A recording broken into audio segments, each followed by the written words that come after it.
Hello বন্ধুরা, আমি তো লিলি চলে এসেছি তোমাদের কাছে একটি নতুন ব্লগ নিয়ে। সকলকে জানাই এই ব্লগে স্বাগত।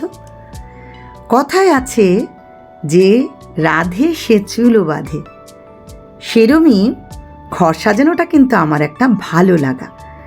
সেরমই চেষ্টা করি কিছুদিন বাদে বাদে একটু অদল বদল করে এদিককার জিনিস ওদিক আর ওদিককার জিনিস এদিক করে নেওয়ার।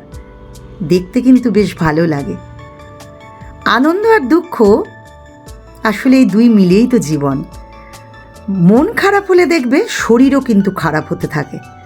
তাই মন ভালো রাখার অনেকগুলো ওষুধের মধ্যে একটা ওষুধ হলো ঘর সাজানো। করে কিন্তু দেখতে পারো, মন থেকে দেখবে মেঘ সরে গিয়ে একদম রোদ্দুর উঠতে শুরু করেছে।